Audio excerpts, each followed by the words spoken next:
dalawang supplier para gagawa ng t-shirt so and ikaw print. ay middleman. Opo. Sir, nandyan po ba si Rachel? Pinuntahan po namin kanina sa bahay po nila, ayon po sa kapatid, hindi na po nauwi doon. Sa pambansang sumbungan, handa kang ipaglaban ang programa ng ating buong sambayanan. Kayo daw ay kinuhanan na may 12,000 na t-shirts. Tama po ba? Opo, umorder po sa akin ng 12,063 pieces po na t-shirts. 12,063 pieces of t-shirts. Malaki. Opo. Para saan daw to? Para sa event daw po ng company nila. Oo. Isa po siyang malaking company which is Amazon po. Dati po siyang empleyado ng Amazon that time, January. Ano bang klaseng event? Para saan daw sana yung t-shirt? Prime Day event po nila tuwing March po. Actually, December pa lang po. Nabanggit na po niya to. Para sa mga customer ba yung mga t-shirt? Para sa mga Employee empleyado? po. Ano yun? Parang team building nila? Conference? Parang ganun po. Kasi 3 branch po nila dito. Manila, Davao, tsaka Cebu. Okay. Lahat ng employee po magsusuot po ng ganong t-shirts. Okay. Paano mo nakilala itong tao na nag-order sa'yo ng t-shirt? Pinsan po siya ng dati kong kinakasama po. And then itong pinsan, siya ba mismo ang direktang nakipag-usap sa'yo? Opo, napag-usapan po namin yun. Hindi po siya through message. Paanong napag-usapan? Pinuntahan ka niya dun sa iyong bahay? That time po kasi is pinalayas nga po siya dun sa bahay nila. So dun siya nagstay sa bahay nung dati kong partner po. And dun din kami nakatira. So napagkwentuhan po namin yun dun. Na So doon sa bahay ng dati mong partner, doon kayo Opo. nag-usap tungkol sa t-shirt? Opo. Paano niya nabanggit sa'yo? Na siya nga daw po yung naghahanap ng mga supplier para sa mga kailangan po nila sa company. May trabaho ba siya? Opo, sa Amazon nga po. Confirm tayo dyan na talagang doon siya nagtatrabaho. Na-confirm ko lang po through email po kasi doon po kami nagpapalitan ng Email, okay. Paano nasabi mo na email talaga ng taga-Amazon yun or doon sa malaking kumpanya? Yun po yung pattern ng email address po. Ano nakalagay doon sa email address? At amazon.com po. Tapos may check pa, parang verified. Tama? Opo. Okay. Doon ka na nagtiwala na mukhang confirmed yung mismong email.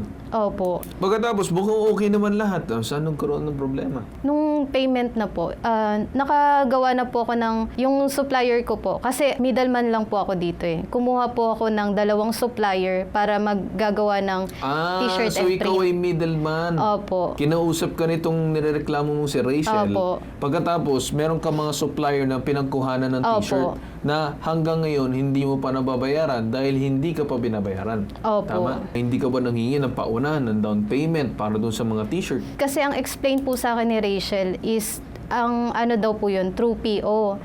Yung senior HR po, kinonfirm ko din po dun sa through LinkedIn po kung sino nga po yung pumirma po dun. Dun ko lang din po na confirm na taga-Amazon nga po. Pero hindi ko pa po kinokontak that time yung Amazon. Kinontak mo lang yung nakita mo sa online na talagang nagsasabi na siya ay taga-HR. Tama? Opo, ano na po yun, April na po. Lampas na doon sa Opo. naging petsa na dapat promise yung mga t-shirt. Opo. Okay. So, hindi ka nagkaroon ng verification bago i-proceed yung proseso? Opo, kasi tiwala po talaga ako sa kanya eh. Okay. Nagkaroon ba kayo ng ibang pagdulog or pag-uusap aside dito sa paglapit mo sa amin ngayon? Sa barangay po. Harap ba kayo? Opo. Ano nangyari dun sa pagharap ninyo? Nangako po siya dun sa barangay na June 16 daw po, magkita daw po kami sa RCBC Dasma kasi dun daw po yung may kakilala daw po. So, nangako na siya na dapat magbabayad na siya? Opo. Magkano dapat babayaran niya? Million po, 1 million. Nagkaroon na siya ng pangako na dapat babayad na siya. Opo. Nagpirmahan na kayo ng kasunduan. Opo, sa barangay. Kailan kayo nagpirmahan?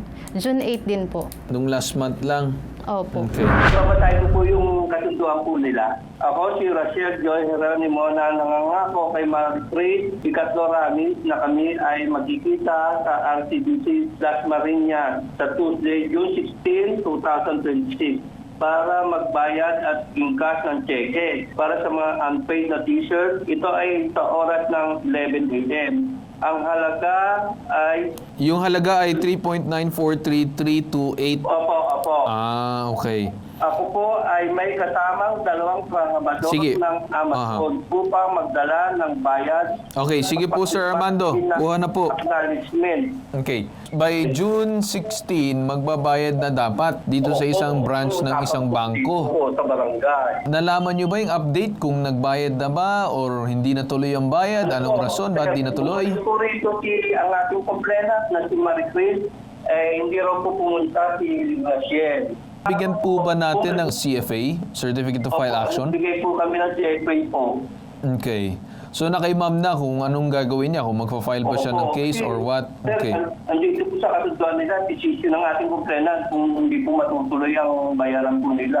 Sir, nandyan po ba si Rachel? Pinuntahan po namin kanina sa bahay po nila, ayon po sa kapatid, hindi na po nauwi doon si Rachel po. Hindi na daw doon na uwi. Opo.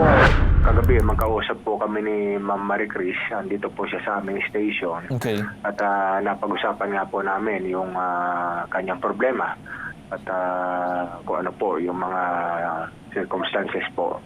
At actually, noong pong una, ang nakausap niya na yung isa po nating investigador dito, si Corporal Petrinia, na kung saan po ay napayuhan na nga po siya na padala na po ng final demand letter itong si Rachel. Okay. Para pagka po naipadala na at na-receive na po yan, tutulungan po namin siya. Pag bumalik siya rito, tulungan namin siya na ihanda po yung kanyang reklamo at matulungan namin siya na may repair po yung kanyang criminal complaint sa Office of the City Prosecutor po ng Bacoor. Okay. Dangan nga lang po, kagabi po sa pag-uusap namin, parang hindi pa po yata ipapadala at nare-receive nung kanyang nirereklamo, yung kanyang demand letter na pinadala niya raw po sa LBC. Kaya ang naging usapan po namin, basta po nakuha na niya yung proof, mayroon na po kasi siyang proof ng pagpapadala. So ang kailangan po natin yung proof na naipadala at natanggap na po nung tao. Yeah. Hihintayin po namin yung pagbalik niya rito para po siya ay matulungan namin na maigayak po yung Sige, kanyang sir. reklamo. So nakuha ko yung inyong gustong mangyari na kung saan magpapasa po siya ng final demand letter dun sa tao para naman mapakita dun sa ating court kasi yun ang final requirement para po makapagsampa ng kaso. Tama po ba? Yes po, sir. Pwede po tayong mag-file ng kanyang swindling estafa. Okay. And andyan naman po yung mga elemento at yan naman po ay patuloy pa rin naman natin pag-aaralan, sir, lalo na pagka bumalik siya rito. Okay. Pinagagaya po namin lahat ng dokumento na may kinalalaman po sa kanyang reklamo. Subukan muna natin i-ring bago natin basahin yung statement. Tignan natin kung talagang sasagot itong si Ma'am Rachel Joy Geronimo. Parinig lang natin yung... Isa pa. Try pa natin isa pa. Parinig lang natin sana yung ring. Okay. So, narinig natin na hindi talaga sumasagot itong si Rachel Joy Geronimo. Pero bago yan, gusto ko lang muna tanungin, ikaw ba ay nakapunta na dun sa opisina? Opo, pumunta po ako nung bandang June po. Pumunta po ako sa Amazon Means. Anong nadatnan mo doon? Wala po yung mga HR doon eh. Pero pinag-iwan po ako ng letter doon. Pero bago po yun, nagkaroon na po ako ng communication doon po sa boss ng Amazon po. Which is, siya po din yung nagbigay sa akin ng email address niya. And pinareport po sa akin lahat ng evidence po na hawak ko, conversations, lahat po. Nagkaroon na rin po kami ng Zoom meeting, which nung nakapirma po doon. And then yung lawyer po nila sa ibang bansa. Ang advice po nila ay wala daw po silang masasabi sa akin na solution or kung ano po yung matutulong nila sa akin. Pero tinitake daw po nila yun na serious matter po sa company po nila. Kailan ka nag-report? Mga April 1st week po. Nag-email na po ako doon sa boss nila. Yeah. Kailan kayo nag-usap? Kasi sa mo, nag-Zoom kayo, nagkaroon Opo. kayo ng proseso. Kailan yung... June din po. So sabi naman nila na action nila. Tama? Opo, pero wala po silang assurance. Yeah, no solid Yes commitment, po. pero at least ina-acknowledge nila kasi they'll have to investigate internally muna bago nila paabutin sa punto na may gagawin silang aksyon at i-informahin ka. Yes. Na sinubukan na makipag-ugnayan dito sa ating programa, dito sa Pambansang Sumbungan Bitag Help Desk, dito kay Rachel Joy Geronimo. Pero mamayang 2 p.m. pa raw siya available para makuha ang kanyang panig dahil nasa trabaho pa siya. Pananagutang sibil. Kailangan po bayaran kahit po hindi nagamit. Kailangan pong bayaran nung umorder yung pong mga t-shirt na kanyang in-order. Sapagkat tungkulin po ninyo yan sa ilalim po ng Kodigo Sibil ng Pilipinas. At kung hindi po siya magbabayad, kahit po hindi niya napakinabangan, siya po ngayon ay po pwedeng demandahin ng sum of money plus interest plus damages and attorney's fees. Kung kasamahan nyo, katrabaho nyo po yan si Rachel Joy Geronimo, tapikin nyo siguro, sabihin nyo, magbayad ka na. Sa pambansang sumbungan, handa kang ipaglaban